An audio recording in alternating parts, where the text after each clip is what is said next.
Hello friends, welcome in today video session. आज का हमारा टॉपिक है ऑब्जेक्ट ओरिएंटेड कंसेप्ट। हमारा जो लास्ट वीडियो लेक्चर था, वीडियो लेक्चर नंबर 25, वहाँ से हमने शुरुआत किया था इस टॉपिक का, ऑब्जेक्ट ओरिएंटेड कंसेप्ट का, जहाँ पर हम डिस्क्राइब कर रहे हैं, डिटेल में पढ़ रहे हैं कि ऑब्जेक्ट ओरिएंटेड कंसेप्ट क्या होता है। ओवरऑल हमें यह बात तो समझ में आती है कि जो ऑब्जेक्ट ओरिएंटेड कंसेप्ट है वो ऑब्जेक्ट बेस है, ऑब्जेक्ट पे ही ये पूरा कंसेप्ट है। वहाँ पर ऑब्जेक्ट ओरिएंटेड कंसेप्ट में लास्ट वीडियो लेक्चर में हमने दो टॉपिक्स पढ़ लिए थे, ऑब्जेक्ट क्या होते हैं और क्लास क्या होते हैं। आज के वीडियो सेशन में हम आगे पढ़ेंगे ऑब्जेक्ट और क्लास के बाद और कौन कौन से इसके पार्ट्स हैं, हम उन पार्ट्स के बारे में आज के वीडियो लेक्चर में डिस्क्राइब करेंगे। तो स्टार्ट करते हैं फ्रेंड्स। थर्ड हमारे पास में आता है एब्स्ट्रैक्शन। ऑब्जेक्ट पढ़ लेने के बाद, क्लास पढ़ लेने के बाद, आज का जो हमारा पार्ट है ऑब्जेक्ट ओरिएंटेड कंसेप्ट का, वो आता है एब्स्ट्रैक्शन। देखिए फ्रेंड, एब्स्ट्रैक्शन क्या होता है। Abstraction is the process of ignoring in essential details. कि क्या होता है, कभी कभी हम जो हमारे लिए ज़रूरी नहीं होता है उन बातों को या उन एक्टिविटीज़ को हम इग्नोर कर देते हैं। क्यों इग्नोर कर देते हैं? बिकॉज़ वो हमारे लिए इम्पोर्टेंट नहीं है। जो चीज़ हमारे लिए इम्पोर्टेंट है, हमारा फोकस केवल उसी पर होता है और हमारे लिए इम्पोर्टेंस भी उसी चीज़ की होती है। जैसे हम एक रियल लाइफ की एग्जांपल की बात करें, you are preparing for your upcoming examinations. Now you take a pen for writing, and now you notice that your pen cover is not available. So now this time it is not important your pen cover. Now it is important that you have a pen and it is working properly. So you ignore pen cover and you focus on your examinations. Same here, that in essential informations we ignore in abstractions, and which information which is important for us we focus, our all focus on that informations. Now you can see on your screen that abstraction is the process of ignoring inessential details. Abstraction भी एक ऐसा process है जो इन essentials, जो अनावश्यक details को ignore करता है, while focusing on the important और essential detail। जब यह फोकस कर रहा होता है ज़रूरी और महत्वपूर्ण डिटेल्स पर। जब भी एब्स्ट्रैक्शन क्या करता है, एब्स्ट्रैक्शन एक ऐसा पार्ट्स है ऑब्जेक्ट ओरिएंटेड कंसेप्ट का जो केवल और केवल इम्पोर्टेंट, जब वह इम्पोर्टेंट डिटेल्स पर, आवश्यक डिटेल्स पर फोकस कर रहा होता है, तो यह आने वाले इन एसेंशियल अनावश्यक डिटेल्स को इग्नोर करता हुआ चलता है। Abstraction simplifies the understanding and using of any complex system। किसी भी कॉम्प्लेक्स सिस्टम को जो बहुत ही समझने में इतना आसान नहीं है, कॉम्प्लेक्स है, क्रिटिकल है, जटिल है, जब भी हम ऐसे किसी कॉम्प्लेक्स सिस्टम को काम में लेते हैं तो एब्स्ट्रैक्शन वहाँ पर इसको सिंप्लीफाई कर देता है ताकि यूजर को यह बहुत ही आसानी से समझ में आए। किस विशेषताओं के कारण, किस एब्स्ट्रैक्शन के कारण? इग्नोरिंग इन एसेंशियल डिटेल्स के कारण। अगर आप अपने एग्ज़ाम की प्रिपरेशन कर रहे हैं एंड आप सभी बातों पर, छोटी मोटी सभी बातों पर आप अपना ध्यान डाइवर्ट करते हैं, which is not important for you that time, so इससे आपका जो रिज़ल्ट है, जो आपका आउटपुट है, वो अच्छा नहीं आएगा। वो कब आएगा? जब आप इन एसेंशियल जो भी डिस्ट्रैक्शंस करने वाली जो भी इश्यूज़ हैं, जब आप उन सबको अवॉइड करते हुए, इग्नोर करते हुए चलेंगे, तभी आपका आउटपुट अच्छा आएगा, यानी रिजल्ट आपका अच्छा आएगा। तो यहाँ पे हम किसी भी क्रिटिकल सिस्टम को बहुत ही ईजी वे में, बहुत ही आसानी से समझ आते हैं। किसके कारण? एब्स्ट्रैक्शन के कारण। The purpose of abstraction is to hide information that is not relevant. यानी कि इसका केवल मुख्य उद्देश्य यही है कि उन सूचनाओं को छिपा देना जो कि संबंधित नहीं है। आप कोई काम कर रहे हैं,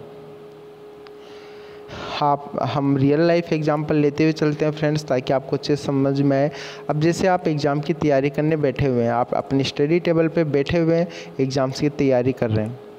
अब आपका पूरा और पूरा ध्यान आपकी उस समय होने वाली बातें, आपके माइंड में आने वाले थॉट्स केवल और केवल किससे रिलेवेंट होंगे? एग्ज़ाम से ही रिलेवेंट होंगे।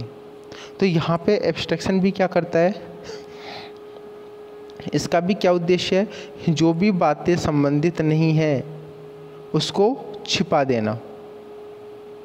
जिस तरह से जब आप एग्ज़ाम कर रहे हैं तो पढ़ाई के अलावा माइंड में और किसी बात को नहीं आने दे रहे हैं, उसी तरह यह भी जब आप काम कर रहे होते हैं और किसी कॉम्प्लेक्स सिस्टम पर या किसी भी एप्लीकेशन पर, और जो भी इनरिलेवेंट इंफॉर्मेशंस है, इन सबको यह क्या कर देता है? हाइड कर देता है, ताकि यूज़र को काम करने में आसानी हो और वो इजी वे में किसी भी सिस्टम पर या किसी भी कॉम्प्लेक्स एप्लीकेशन को समझ सके और एक इफ़ेक्टिव और एक एक्यूरेट आउटपुट निकल कर आए।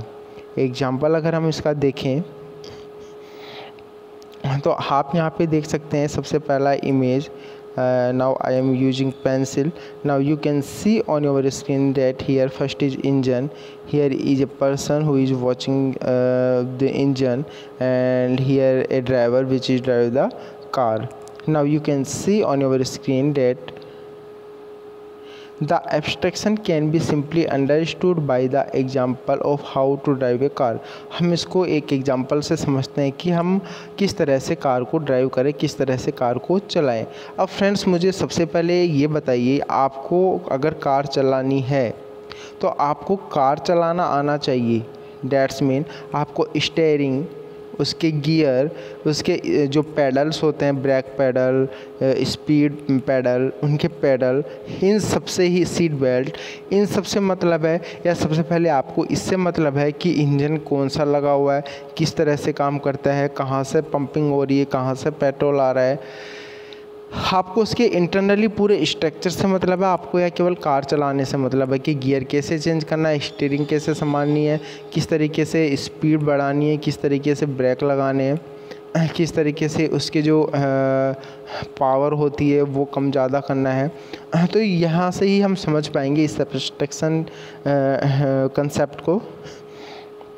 However, one does not have to understand internal working of the car engine. All the end user need to know to be able to use the car is how to use the car's steering wheel, brake pedal and accelerator pedal, gears etc. That's mean यानी कि कोई भी person जो भी car चलाना चाहता है या कार चलाना जानता है, does not have to understand internal working of the car engine, या जो भी लंबे समय से कार चला रहा है उसको नहीं पता है कि इंटरनल वर्किंग क्या होती है कार की। अगर आपको पता है तो जब आपकी कार ख़राब होती है, why you goes to car mechanic, आप क्यों जाते हैं कार को वहाँ पर लेकर के? बिकॉज आपको नहीं पता है कि इंटरनल वर्किंग स्ट्रक्चर क्या है, इंटरनली मशीन्स जो हैं वो किस तरह से काम करती हैं। आपको क्या पता है? You are able to steering wheel, brake pedal and accelerator, that how can you use all these things and drive a car. आप केवल यह जानते हैं कि किस तरह से स्टीयरिंग व्हील संभालना है, ब्रेक पेडल्स यूज करना है, एक्सेलरेटर यूज करना है, एक्सेलरेटर पेडल्स को यूज करना है, और अगर आपको ये सारा यूज करना आ रहा है तो आप कार को बहुत ही बेहतरीन तरीके से चला रहे हैं। तो जब आप अब यहाँ से एब्स्ट्रैक्शन को समझिए, जब आप एक पर्सन कोई भी कार चला रहा है तो उसको केवल एक्सेलेटर से मतलब है, उसको स्टीयरिंग व्हील से मतलब है, ब्रेक पेडल से मतलब है एक्सेलरेटर से मतलब है, उसको इससे मतलब नहीं है कि इंजन किस तरह से काम कर रहा है। और यहाँ पे है एब्स्ट्रैक्शन में भी, जब किसी एप्लीकेशन के अंदर एब्स्ट्रैक्शंस को काम में लिया जाता है तो किसी भी टास्क को करते समय जो भी इनरिलेवेंट, जो भी ऐसी इंफॉर्मेशन जो कि रिलेटेड नहीं होती है उसको छिपा दिया जाता है, ताकि यूजर को उस एप्लीकेशन से अच्छे से इजी वे में समझ में आए और उसका एक इफ़ेक्टिव आउटकम निकल कर रिजल्ट निकल के आए, जैसा कि हमें एग्जांपल में जो हमने रियल लाइफ एग्जांपल लिया यहाँ पर हम समझ सकते हैं। A car engine is a complex machine with lot of moving parts internally.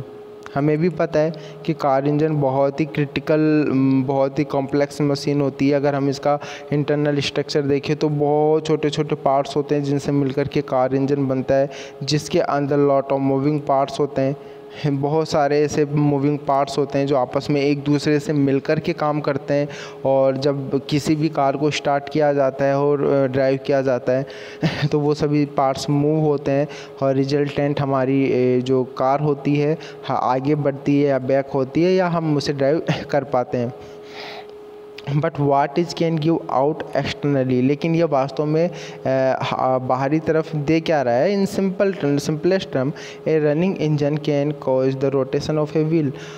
भाई सिंपल सी बात हमें ये है, हमें नहीं पता इंटरनल स्ट्रक्चर क्या है, बट हमें ये बात पता है कि अगर इंजन चल रहा है तो उसी की वजह से पहिए घूम रहे हैं, और अगर पहिए घूम रहे हैं तो गाड़ी चल रही है। हमें केवल इतना पता है, हमें पूरा इंटरनली इतना पता नहीं है।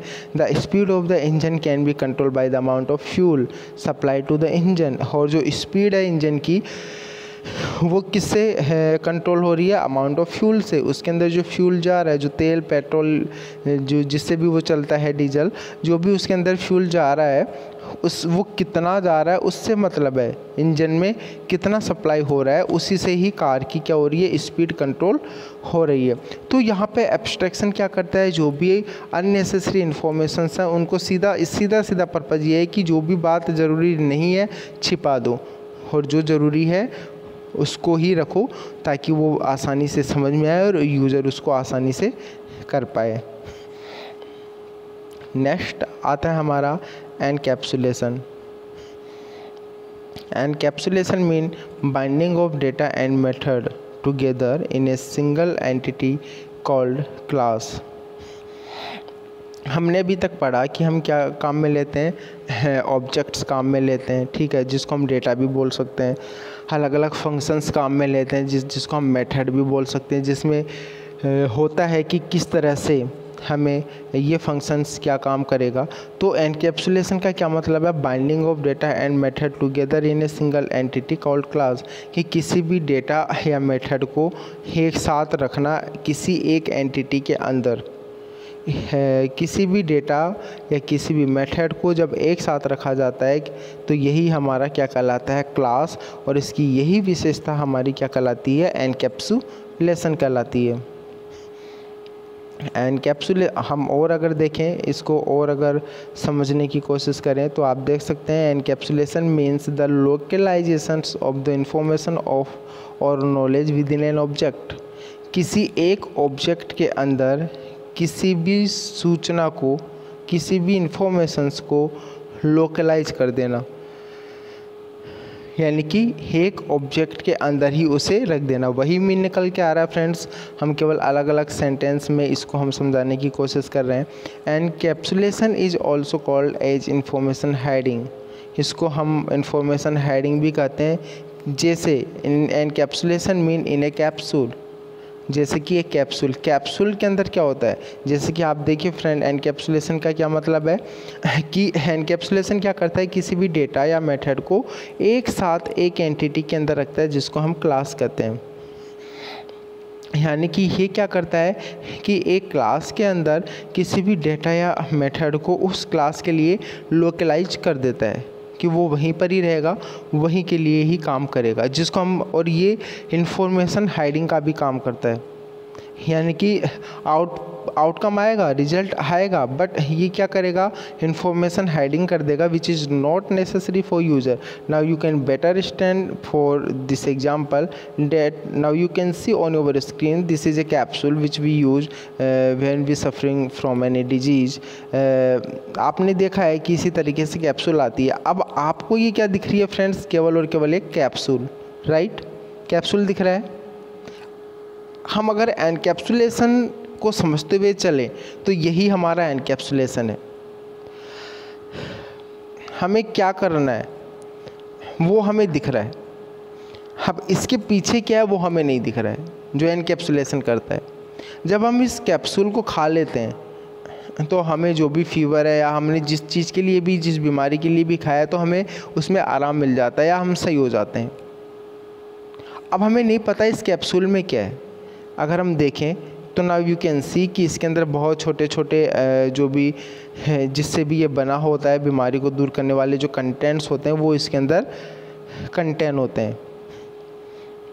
जो आप देख सकते हैं कि जब आप कैप्सूल ले रहे होते हैं तो वो आपको दिखाई नहीं देते हैं, बट ये जो कंटेंट्स हैं जब ये आपके पेट में जाते हैं तो वो जो भी आपके बैक्टीरियाज हैं या जो भी आपकी बीमारी फैलाने वाले जो भी कीटाणु हैं उन सबको ये मार भगाते हैं या नष्ट कर देते हैं। तो एनकैप्सुलेशन भी यहाँ पे एक इन्फॉर्मेशन हाइडिंग की तरह काम करेगा कि जिसका जब आप रिजल्ट आउटपुट तो आएगा, बट जो जैसे इस कैप्सूल के अंदर कंटेंट्स क्या थे, क्या क्या कंटेंट्स है, ये आपको दिख नहीं रहे थे, लेकिन जब आपने इस कैप्सूल को यूज किया तो आपका जो रिजल्ट था वो आया कि आप जिस बीमारी से सफ़र कर रहे हैं वो सही हो गई है या आपको उसमें आराम मिला है।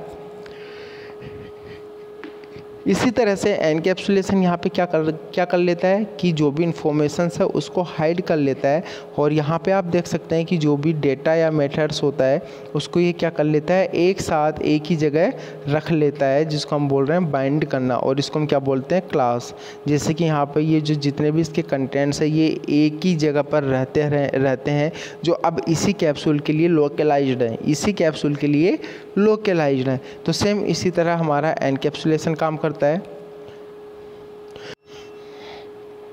Objects encapsulate data and implementation details. Object क्या करता है, डेटा को एनकैप्सुलेट करता है और जो डिटेल्स होती है उनको इम्प्लीमेंट करता है टू आउटसाइड वर्ल्ड। अगर हम आउटसाइड वर्ल्ड की बात करें, an object is a black box, एक ब्लैक बॉक्स होता है। That show a certain behaviour, जो बिहेवियर होता है डेटा का ऑब्जेक्ट को, उसको शो करता है। The behaviour of this object is what which is useful for the external world और अदर ऑब्जेक्ट्स। जो बिहेवियर होता है ऑब्जेक्ट का वह क्या शो करता है, क्या बताता है कि which is useful for the external world और अदर ऑब्जेक्ट, जो भी बाहरी ऑब्जेक्ट्स हैं या बिहेवियर है वो क्या यूजफुल हैं। An object exposes its behavior by means of methods और function। और जो encapsulations का जो ऑब्जेक्टिव है उसको एक्सपोज भी कौन करता है, ऑब्जेक्ट ही करता है। किसके द्वारा, by its behaviour by mean of method और फंक्शन, यानी कि इसके अंदर जो मेथड और फंक्शन है और इसका जो बिहेवियर है इसके द्वारा ये क्या करता है, इस एनकैप्सुलेशन कंसेप्ट को ये एक्सपोज भी करता है। जैसे कि हमने देखा, हमने कैप्सूल लिया, कैप्सूल लेते ही जैसे कि हम बात करें कि हमें फीवर था बहुत ज़्यादा या हमें पेन था, हमारे बॉडी में बहुत ज़्यादा पेन है, हमने ये कैप्सूल ले लिया। We don't know that what object inside this capsule, कि क्या क्या कंटेंट इस कैप्सूल के अंदर थे, बट जब हमने लिया तो हमें तुरंत आराम हो गया। विदिन 30 मिनट्स के अंदर हमारा पेन बिल्कुल दूर हो गया। अब क्या होगा, हालांकि इन्फॉर्मेशन हाइड थी, आपको कंटेंट्स पता नहीं थे कि इसके अंदर है एक्चुअली में क्या है, बट जब आपने खाया तो आपका उसका बिहेवियर समझ में आया, उसका आउटपुट समझ में आया कि इसको खा लेने के बाद 30 मिनट में मैं सही हो गया। अब नेक्स्ट टाइम जब भी आपको पेन होगा या जब भी किसी फ्रेंड्स को या आपकी फैमिली में किसी को भी इस तरीके की प्रॉब्लम होगी तो आप सबसे पहले इसी कैप्सूल के लिए बताएंगे कि आप इस कैप्सूल को ले लीजिए क्योंकि मैंने लिया था, 30 मिनट के अंदर अंदर मेरा दर्द दूर हो गया। डैट्स मीन कि यहाँ पे जो एनकैप्सुलेशन के जो ऑब्जेक्टिव्स हैं, जो कैरेक्टरिस्टिक्स हैं, इनको जो एक्सपोज करता है वो भी कौन करता है, ऑब्जेक्ट ही करता है। The set of functions and object expose to other object or external world acts and interface of the object. Same line है फ्रेंड्स, सेम मीन है कि जो फंक्शंस के सेट होते हैं वो क्या करते हैं और ऑब्जेक्ट होते हैं वो एक्सपोज कर देते हैं अदर ऑब्जेक्ट्स को या एक्सटर्नल वर्ड्स में, जिससे कि ऑब्जेक्ट्स क्या कर पाते हैं, इंटरफेस कर पाते हैं आपस में एक दूसरे से। अभी आप यहाँ पे देख सकते हो, और यहाँ पर हमने बात की थी ब्लैक बॉक्स की कि ये एक ब्लैक बॉक्स की तरह होता है। तो यहाँ पे हम ब्लैक बॉक्स क्या होता है इसको भी समझ लेते हैं। when the exact inner working of a given system are not known outside। जब किसी भी फंक्शन की इंटरनल वर्किंग हमें एग्जैक्टली पता नहीं होती है, it is known as black box. यही क्या कहलाता है? Black box. जब आपने कैप्सूल खाया तो ये अंदर जा कर के क्या काम करने वाला है, you don't know, and this concept is called encapsulation and this is the behavior like a black box। such system are only characterized by behavior they show externally। और ये कुछ सिस्टम जो ओनली कैरेक्टराइज होते हैं, जो बाहरी इनकी जो विशेषताएं या इनका जो बिहेवियर शो होता है, जो विशेषताएं शो होती है, उन्हीं के द्वारा ही इनको कैरेक्टराइज किया जाता है। एग्जाम्पल की हम बात करें, जो हम कार का एग्जाम्पल लेते हुए चल रहे हैं स्टार्टिंग से, यहाँ पे हम देखें friends, consider the car object the dashboard of car. जो कार का डैशबोर्ड होता है, आप देख सकते हैं कार का डैशबोर्ड है। यहाँ पे क्या होता है, स्पीडोमीटर लगा होता है, स्पीड बताता है, फ्यूल गेज होता है जो कि बताता है कि कितना इसमें तेल है, अभी कितना तेल है, ये बताता है। अदर मीटर्स, और भी जो अदर मीटर्स लगे होते हैं जो अलग अलग चीज़ें बताते हैं। Steering wheels and foot pedals में जैसे हमारा ब्रेक आ गया, ठीक है, एक्सेलरेटर आ गया। Other objects interact with car object using this interface provided by car object. तो जो भी अदर ऑब्जेक्ट्स हैं वो क्या करते हैं, इंटरेक्ट करते हैं कार के ऑब्जेक्ट के साथ में, इन सारे इंटरफेस को काम में लेते हुए। यही हमारा क्या है फ्रेंड्स, एनकैप्सुलेशन है। नेक्स्ट हमारा जो पार्ट है वो है मैसेज पासिंग। मैसेज पासिंग से क्या होता है, अगर आपने ऑब्जेक्ट्स में मैसेज पास किया है, जैसे कि आप कोई भी काम कर रहे हैं, एक किसी ग्रुप के साथ काम कर रहे हैं जहाँ पे आप 10 लोग हैं, 10 लोग मिलके किसी काम को कर रहे हैं, और हर एक रिजल्ट्स, हर एक बात को आप आपस में डिस्कस कर रहे हैं मतलब पास आउट कर रहे हैं हर एक इन्फॉर्मेशन को। दैट्स मीन आप इंटरेक्ट कर रहे हैं आपस में एक दूसरे से, एंड आफ्टर इंटरेक्शन जो भी रिजल्ट आ रहा है वो कैसा होगा, बहुत ही अच्छा होगा। तो a single object by itself may not be very useful. एक अकेला ऑब्जेक्ट किसी काम का नहीं होता है, ना ही उसकी कोई उपयोगिता नहीं होती है एक अकेले ऑब्जेक्ट की।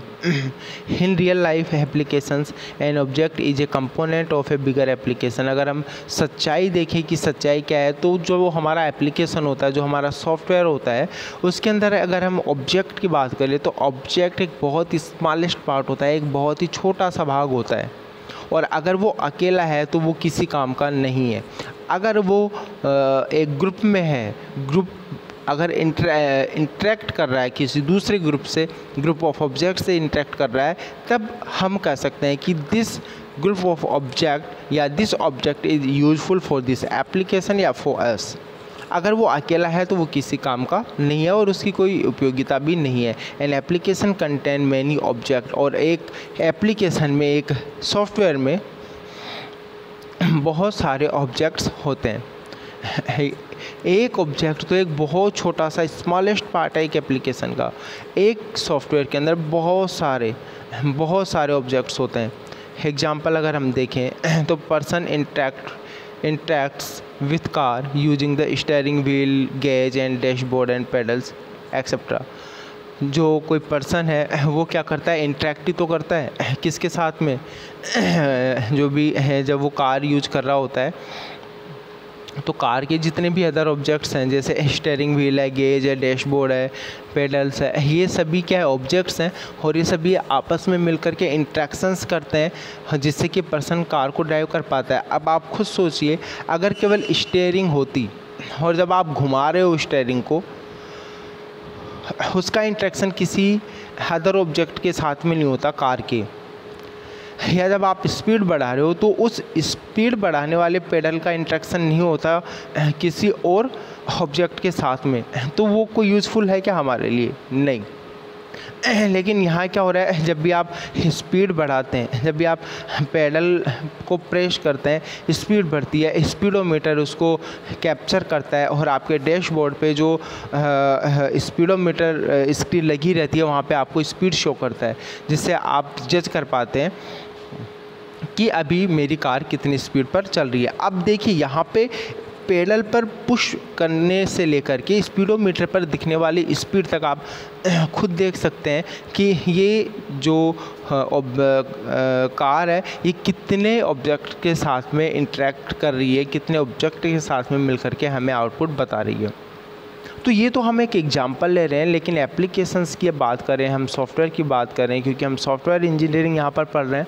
अगर हम सॉफ्टवेयर की बात करें तो सॉफ्टवेयर के अंदर एक अकेले ऑब्जेक्ट का कोई यूज नहीं है और बहुत सारे ऑब्जेक्ट्स होते हैं और आपस में एक दूसरे से मिल कर के, एक दूसरे से इंट्रैक्शंस करके ही ये काम करते हैं। अब यहाँ पे क्या हो रहा है, जब आप कार चला रहे हो तो जब आपने पेडल को पुश किया स्पीड बढ़ाने के लिए, जब आपने पुश किया तो इसकी इन्फॉर्मेशन जाती है, यानी मैसेज पास हो रहा है, जिससे कि क्या होती है, स्पीड बढ़ती है। स्पीड बढ़ाने की इन्फॉर्मेशन कैप्चर करता है स्पीडोमीटर, वहाँ पे मैसेज पास हो रहा है और वो शो करता है, वो मैसेज को पास कर देता है स्पीडोमीटर डिस्प्ले में, जहाँ पे आप देख पाते हैं कि आप अभी कितनी स्पीड पर चल रहे हैं। तो ओवरऑल यहाँ पे मैसेज पासिंग को हम टेक्निकली एक वर्ड और दे सकते हैं कि इंट्रैक्शंस, कि आपस में ऑब्जेक्ट एक दूसरे से इंट्रैक्ट करके मिल करके काम कर रहे हैं।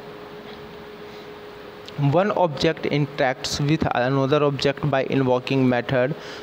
अगर हम एप्लीकेशंस की बात करें तो एक ऑब्जेक्ट इंटरेक्ट करता है दूसरे ऑब्जेक्ट से बाय इन्वोकिंग मेथड, किसके द्वारा, मेथड्स के द्वारा, फंक्शंस के द्वारा उसी ऑब्जेक्ट में। Through interactions of object programmers achieve a higher order or functionality which has complex behaviour. एक कॉम्प्लेक्स बिहेवियर के लिए एक हायर जो फंक्शनैलिटी अचीव करता है वो प्रोग्रामर, वो किसके द्वारा करता है, ऑब्जेक्ट के इंट्रैक्शंस के द्वारा, ऑब्जेक्ट के आपसी तालमेल के द्वारा ही क्या कर पाता है, अचीव कर पाता है। अगर हम इसका एग्जांपल देखें फ्रेंड्स तो आप देख सकते हैं, a car by itself is not capable of any activity. A car by itself is not capable of any activity. A car अपने आप में किसी भी एक्टिविटी को नहीं करती है और नहीं भी कर पाने में कैपेबल भी नहीं है। The car is useful when the person who drives interact with it using steering wheel, brake and accelerator pedals.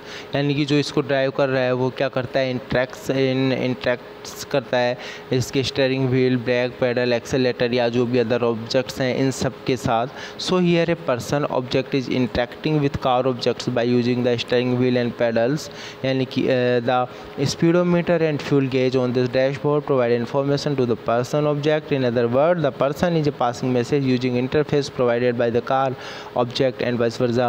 अभी हमने जो अभी एक्सप्लेनेशन दिया वो सारा आप देख सकते हैं आपकी स्क्रीन पर, वही सब कुछ है कि एक अकेला अगर आपके पास कार खड़ी है तो वो किसी काम की नहीं है जब तक आप उसे ड्राइव नहीं करते हैं।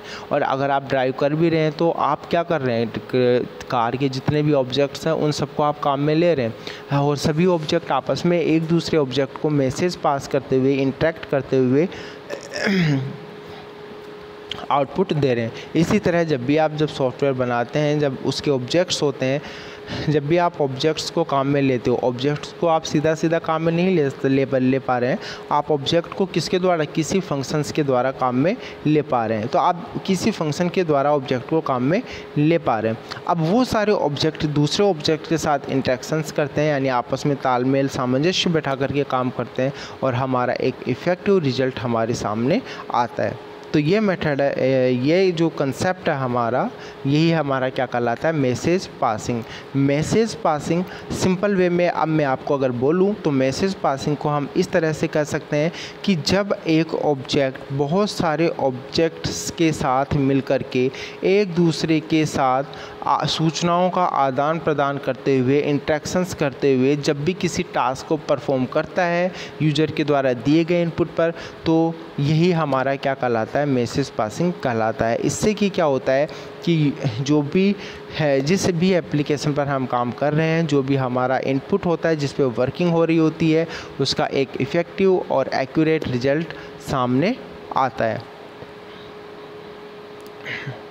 Only one object invoking method on another object is known as message passing. या हम इसको ऐसे भी बोल सकते हैं कि जब एक ऑब्जेक्ट किसी मेथड के द्वारा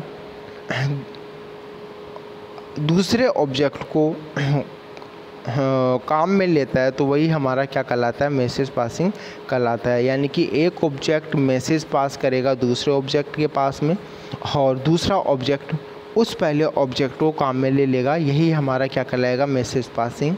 it is also refer to as method invocation, और इसको हम क्या बोल सकते हैं, मेथड इनोवोकेशन भी बोल सकते हैं।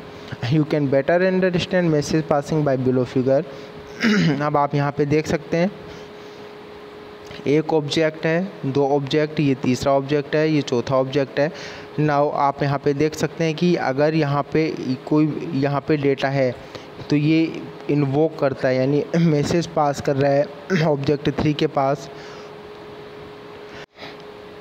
ऑब्जेक्ट 3 के पास में अगर कोई मैसेज है तो ये इसको सेंड करता है यहाँ पे ऑब्जेक्ट 4 के पास। सेम ईयर ऑब्जेक्ट 4 पास करता है ऑब्जेक्ट 2 के पास, ऑब्जेक्ट 2 ऑब्जेक्ट 1 के पास।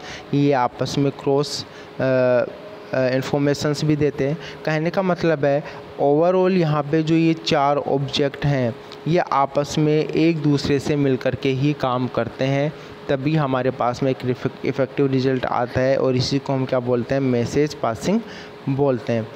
सो आई होप फ्रेंड्स, आज का आपका ये टॉपिक आपको समझ में आया होगा, आपको ये वीडियो लेक्चर अच्छा लगा होगा। आज भी हमने फ्रेंड्स यहाँ पे 3 टॉपिक पढ़े हैं। आज हमने मैसेज रिसेंटली अभी जो हमने पढ़ी है स्लाइड, वो एनकैप्सुलेशन पढ़ा है हमने, एब्स्ट्रैक्शन पढ़ा है हमने, और मैसेज पासिंग रिसेंटली अभी हमने रिसेंटली स्लाइड में पढ़ा है हमने। आगे की जो भी पार्ट्स हैं फ्रेंड्स, उसको हम डिस्कस करेंगे नेक्स्ट वीडियो सेशन में। आई होप आज का ये टॉपिक आपको, ये सारी जो भी आज की हमारा क्लास है, ये आपको अच्छे से समझ में आया होगा।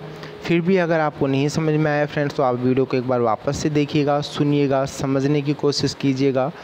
और हमारा जो HDIT ऑनलाइन यूट्यूब चैनल है, उसको वहाँ पर सारे वीडियो अवेलेबल है, आप वहाँ से वीडियोस देख सकते हैं कभी भी किसी भी समय।